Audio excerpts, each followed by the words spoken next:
बहुत समय पहले की बात है। एक छोटे से गांव में गुलाब, कमल, चंपा और जैस्मिन नाम की 4 बहनें अपनी माँ चंदा के साथ रहती थीं। चारों बहनें बहुत ही ज्यादा गरीब थीं। चारों बहनें एक साथ मिलकर हंसी खुशी से रहती थीं। जब भी वो बाहर खेलने जाती थीं, तो एक साथ जाती थीं। उनके घर के बाहर एक बगीचा था, जो कि बहुत ही हरा भरा था। उनके बगीचे में ढेर सारे सुंदर सुंदर फूल भी थे। सभी बहनों को वो फूल तोड़कर इकट्ठा करना बहुत अच्छा लगता था। उन फूलों को तोड़कर वो अपनी माँ को दे दिया करती थी और उनकी माँ चंदा बाजार में उन फूलों को बेच दिया करती थी। चंदा मंदिर के बाहर फूलों को बेचती थी। मंदिर में भक्त दर्शन करने आते तो चंदा से फूल खरीदते हैं। बहन, ये फूलों की माला कितने की है? केवल 30 रुपए की है। बताओ कितने दे दूं? 2 दे दो बहन, ये लो आपके पैसे। चंदा पूरे दिन में 50 फूलों की माला बेच लिया करती थी, जिससे उसकी थोड़ी कमाई हो जाया करती थी। चंदा को अपनी चारों बेटियों की बहुत चिंता थी। वो हमेशा अपनी बेटियों को अच्छे संस्कार देती थी और बहुत प्यार करती थी। एक दिन जब चारों बहनें फूल तोड़ने बगीचे में जाती हैं, तभी वो चलते चलते थोड़ा आगे निकल जाती है।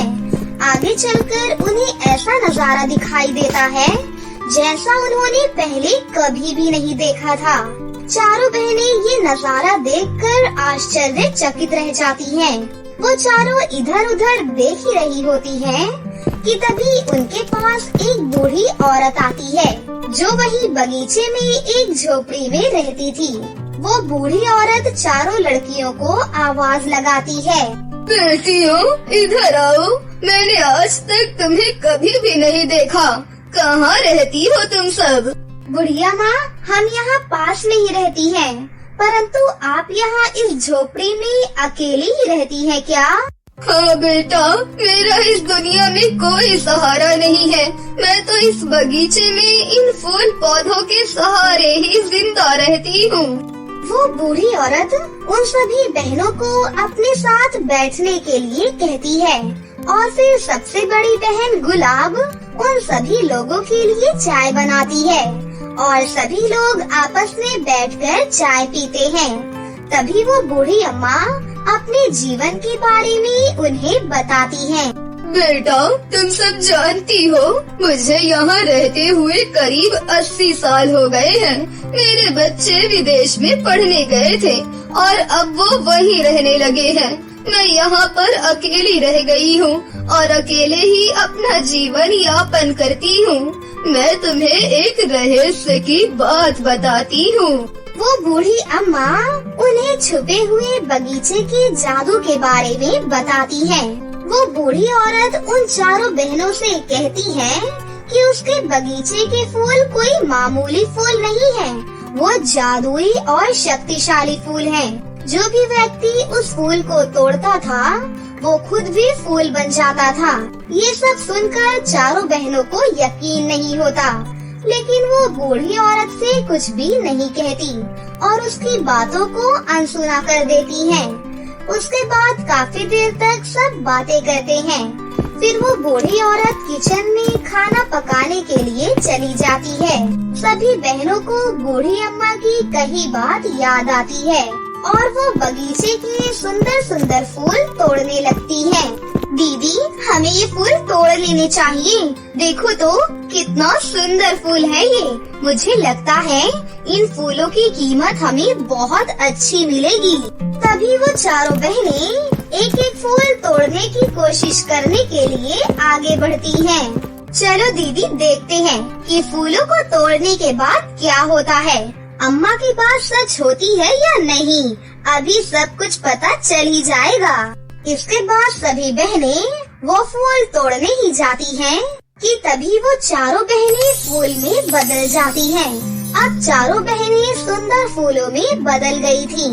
जैस्मीन जैस्मीन के फूल में बदल गई थी और गुलाब गुलाब के फूल में बदल गई थी।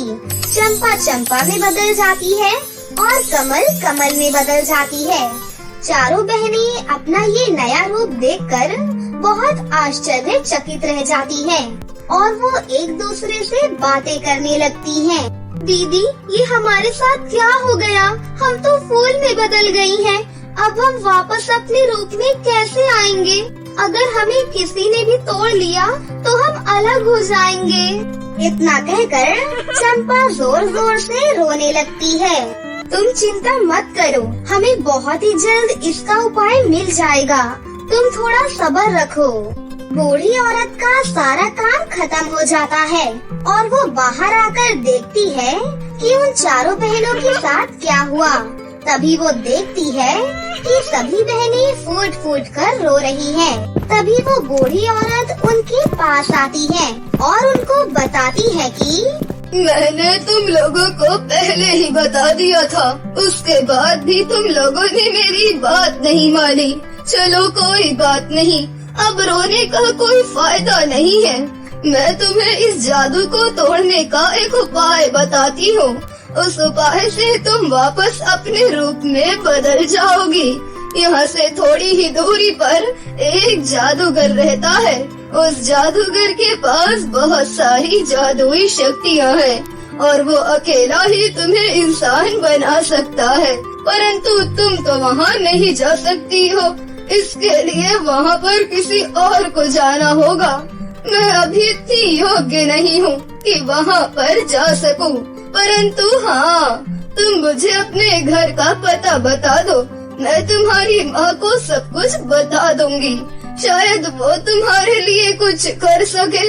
इसके बाद गुलाब बूढ़ी दादी को अपनी माँ के बारे में बताती है।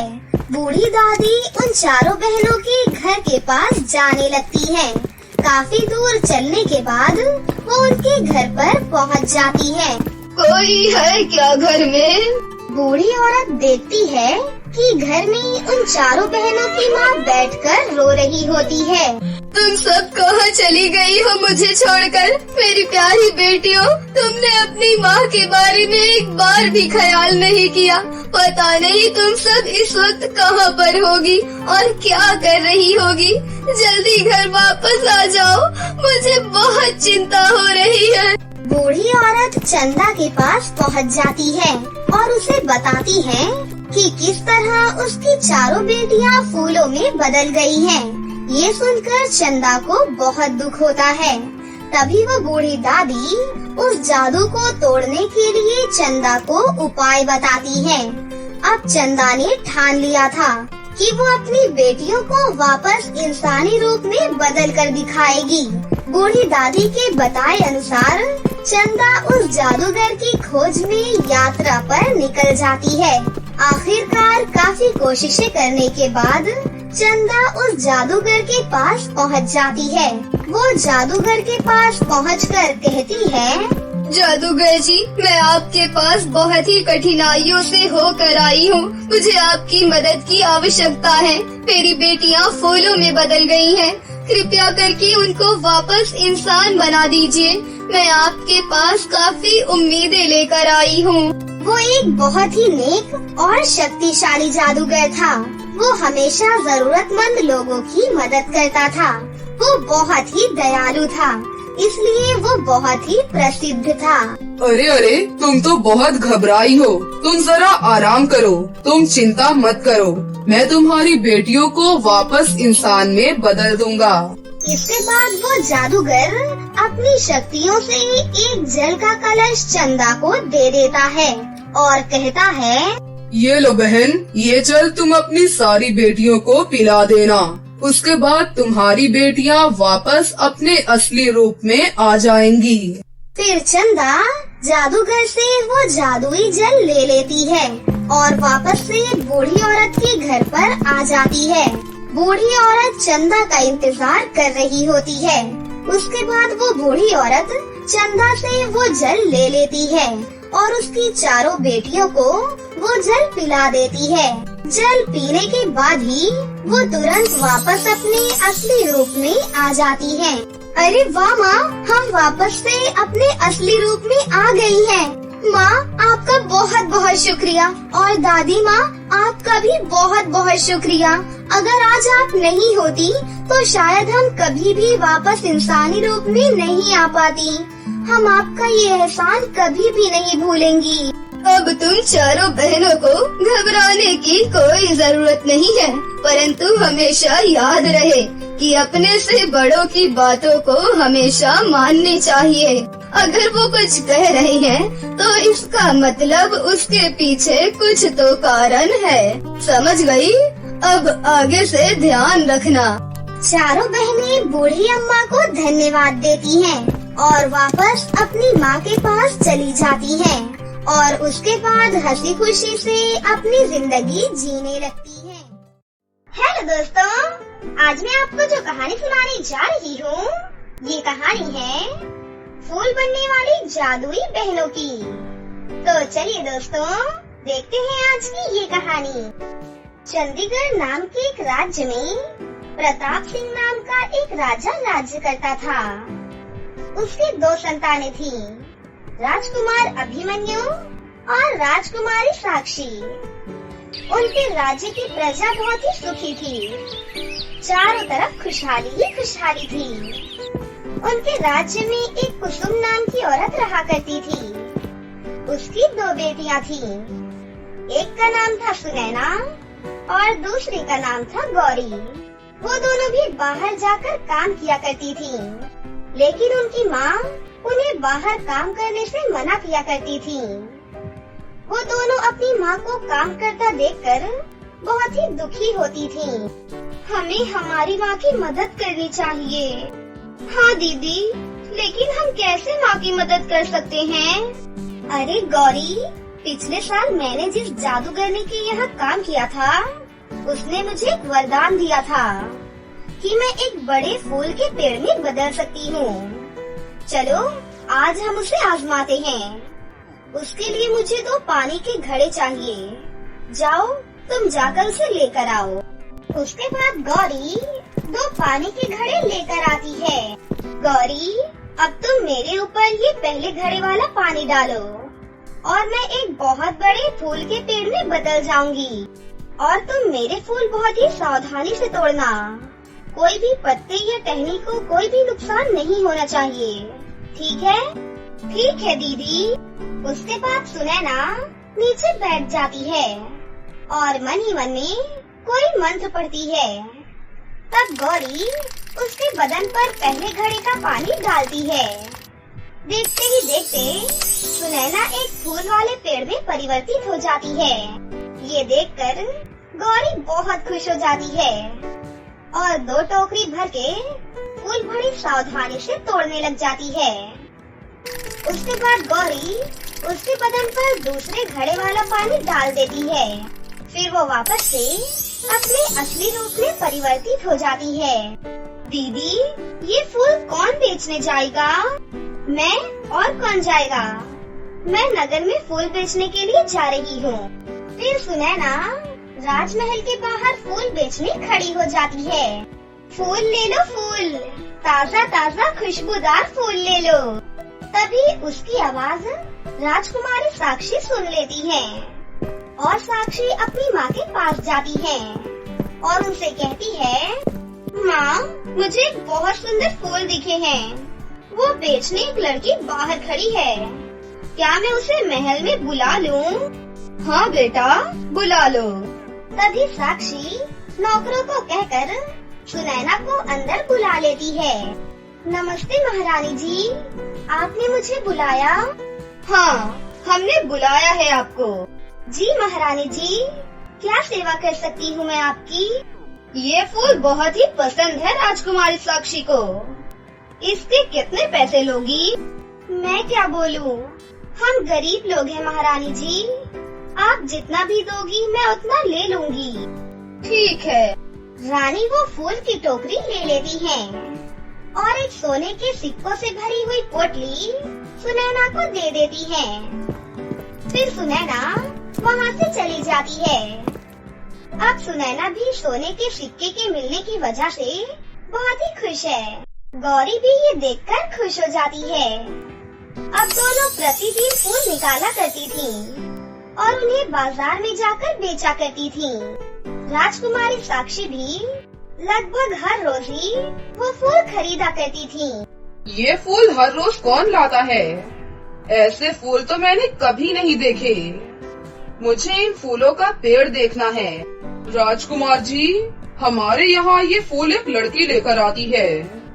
मुझे पता नहीं कि वो फूल कहाँ से लाती है, मगर हाँ, उसके घर का मुझे पता है। इन सुंदर फूलों का पेड़ तो देखना ही चाहिए। अब राजकुमार घोड़े पर सवार होकर सुनैना के घर पहुंच जाता है। तभी राजकुमार देखता है कि सुनैना और गौरी अपने बगीचे में जाती हैं और सुनैना और गौरी रोज की तरह अपने काम में लग जाती हैं। अंत में वो अपने असली रूप में वापस आ जाती है। राजकुमार ये सब कुछ देख लेता है और सुनैना की सुंदरता पर फिदा हो जाता है।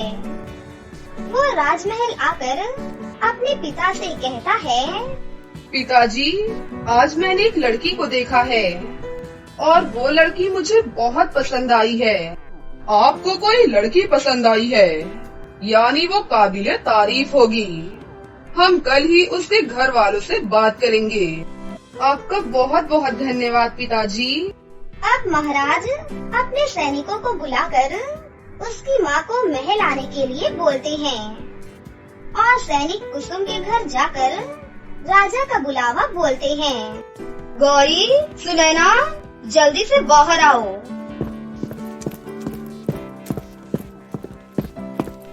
महल से बुलावा आया है। फूल वाली लड़की कौन है? मुझे कोई बताएगा कि ये सब हो क्या रहा है? तभी गौरी और सुनैना अपनी माँ को उनका फूल बेचने का किस्सा बताती हैं। ये सुनकर उनकी माँ बहुत दुखी हो जाती है और अगले दिन क्या होगा इस चिंता में डूब जाती है। अगले दिन सुबह कुसुम राजमहल में गई। तब महाराज और महारानी कुर्सी पर बैठे हुए थे और किसी का इंतजार कर रहे थे। तभी कुसुम महल में आई। महाराज, क्या सेवा कर सकती हूँ मैं आपकी? कुछ गलती हुई है क्या मुझसे? अरे आइए आइए, बैठिए। आज हमने आपको कुछ खास काम के लिए बुलाया है। कैसा खास काम महाराज? हम हमारे राजकुमार अभिमन्यु के लिए आपकी बेटी सुनैना का हाथ मांगना चाहते हैं। क्या आपको ये रिश्ता मंजूर है? महाराज, हम ठहरे गरीब लोग, हमारी और आपकी बराबरी कहाँ? हमें सिर्फ आपकी बेटी चाहिए, बाकी का मैं संभाल लूँगा। ये तो मेरे लिए गौरव की बात होगी महाराज कि मेरी बेटी आपके यहाँ शादी करके आएगी। तो ये रिश्ता मैं पक्का समझूं? हाँ महाराज। फिर एक शुभ मुहूर्त देखकर राजकुमार अभिमन्यु और सुनैना की शादी हो जाती है। राजकुमारी सुनैना, मैं चाहता हूँ कि तुम तुम्हारे फूलों से पूरे राजमहल को महका दो। ये आप क्या बोल रहे हैं? अरे मुझे सब पता है कि तुम एक फूल का पेड़ भी बन सकती हो। राजकुमार और सुनैना बाग में चले जाते हैं और राजकुमार सुनैना के कहे अनुसार उसके बदन पर पहले घड़े का पानी डाल देता है और सुनैना एक फूलों वाले पेड़ में बदल जाती है। ये सब देखकर राजकुमार बहुत खुश हो जाता है और पूरे राजमहल में फूलों की खुशबू फैल जाती है। राजकुमारी साक्षी भी ये सब कुछ हर रोज छिपकर देखने लगी और मन ही मन उसे जलन होने लगी। ऐसे ही एक दिन उसने महाराज और महारानी की अनुमति ली और सुनैना को लेकर बाहर खेलने जाने लगी। साक्षी, तुम इसे बाहर लेकर जा रही हो, मगर उसका ख्याल भी रखना, ठीक है? ठीक है पिताजी। राजकुमारी साक्षी सुनैना को लेकर अपनी सहेलियों के साथ खेलने चली जाती है। अब साक्षी अपनी सहेलियों को दिखाना चाहती है कि सुनैना कैसे एक फूल के पेड़ में बदल जाती है। वो सुनैना से कहती है, सुनैना भाभी, चलो मेरी सहेलियों को तुम एक फूलों वाले पेड़ में बदल कर दिखाओ। क्या फजूल की बातें कर रही हो साक्षी? मैं क्या कोई जादू कर रही हूँ? मुझे सब पता है। अब करती हो कि नहीं? मैंने तुम्हारे साथ आकर बहुत बड़ी गलती कर दी। सुनैना वो सारे नियम साक्षी और उसकी सहेलियों को समझाती है और गौर से बताती है कि जल्दबाजी में पत्ते और टहनियों को ना तोड़ें। अब सारी सहेलियाँ सामग्री लेकर आती हैं और सुनैना को नीचे बैठाकर बड़े ही बेढंगे तरीके से उस पर एक घड़े का पानी डालती हैं। देखते ही देखते वो एक फूलों वाले पेड़ में बदल जाती है। अब सारी सहेलियाँ बहुत ही खुश हो जाती हैं और सभी लड़कियाँ बहुत ही बदतमीजी से कोई उस पेड़ के फूल तोड़ता है तो कोई टहनी के तोड़ने से सुनैना को बहुत ही दर्द हो रहा था, लेकिन वो कुछ भी नहीं कर सकती थी जब तक कि उसके ऊपर दूसरे पानी का घड़ा ना डाला जाए। तभी जोरों की बारिश शुरू हो जाती है और सारी सहेलियाँ जल्दबाजी में पेड़ की और भी टहनियाँ तोड़ देती हैं। एक सहेली जल्दबाजी में ही उस पेड़ पर एक घड़ा पानी डाल देती है और सारी सहेलियाँ और साक्षी भी वहाँ से भाग जाती हैं और यहाँ सुनैना फिर से अपने असली रूप में आ जाती है। सुनैना का पूरा शरीर खून से लहूलुहान हो चुका था। उसके हाथ और पैरों में काफी ज्यादा चोटें थीं। आखिर में वो एक राह गुजरते बूढ़े बाबा से मदद मांगती है और वो बूढ़े बाबा सुनैना को अपनी बग्घी में बिठाकर उसके घर पर छोड़ देते हैं। उसे इस हालत में देखकर उसकी माँ बहुत परेशान हो जाती है। फिर वो उसका इलाज करवाती है और इधर राजमहल में साक्षी, सुनैना कहाँ पर है? वो नहीं आई? कहाँ छोड़कर आई हो तुम उसे? आ जाएगी खुद ब खुद।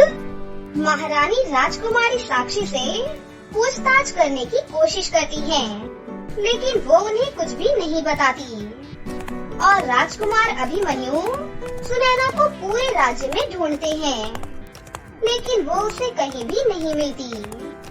ऐसे ही एक दिन राजकुमार सुनैना के घर के पास से गुजर रहे थे कि अचानक उन्हें सुनैना उसके घर पर दिखाई देती है और वो तुरंत ही उसके पास जाते हैं। मेरी राजकुमारी, तुम यहाँ हो? मैंने तुम्हें पूरे नगर में ढूंढ लिया, मगर तुम मुझे कहीं भी नहीं मिली।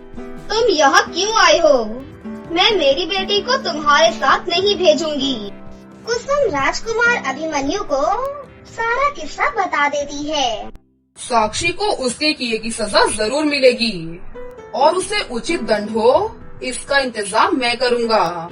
अगर आप साक्षी को माफ कर देंगे तो ही मैं महल में आपके साथ आऊंगी। ठीक है मेरी राजकुमारी। अब राजकुमार सुनैना की बात मानकर उसे अपने राजमहल ले जाता है। साक्षी उससे माफी मांगती है, लेकिन सुनैना ने तो उसे पहले ही माफ कर दिया था।